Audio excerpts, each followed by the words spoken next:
In today's video, I'm going to teach you how to use ClickUp for ticketing.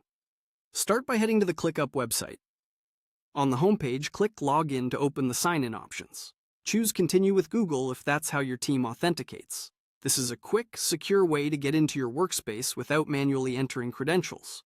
Once you're signed in, you'll land in your ClickUp workspace. Next, we'll create a dedicated space for your help desk. In the left sidebar, look for the plus icon to create a new space and give it a clear, memorable name. Typing Help Desk works perfectly. A well-named space keeps your support work organized and easy for teammates to find later. Rather than building everything from scratch, let's use a proven template. In the space setup, click Use Templates. In the template library, use the search bar and type Help Desk. This narrows the options to ticketing-ready setups. Make sure you're selecting a template designed for a space so you get statuses, views, and fields aligned with support workflows. Select the Help Desk template from the results, then choose Use Template.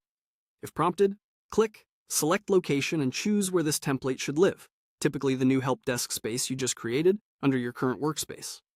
Confirm by clicking Use Template again. ClickUp will add lists, views, and custom fields tailored for ticketing, saving you time and ensuring consistency. Once your space is ready, open it and locate the customer type field. Click it to review or adjust the options, like internal versus external users or different client tiers. Clear customer categories make it easier to route tickets and report on response times later. Now find the ticket submission view. This is usually a form or intake list where tickets are created. Open it to review the fields that requesters will see, things like issue description, priority, and attachments. Ensure the essentials are present and clearly labeled so your team gets all the context they need up front. Next, jump into canned responses. This is where you can view or refine standardized replies for common situations, such as acknowledgements, troubleshooting steps, or closure notes. Well-crafted responses help your team stay on brand and respond faster while still sounding personal.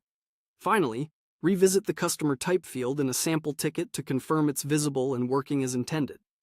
Assign a value, check that it appears in your views, and you're set. That's it. You've signed in, created a help desk space, installed a template, and reviewed key elements like ticket submission, canned responses, and customer type. Save your changes, invite your team, and start handling tickets with confidence in ClickUp.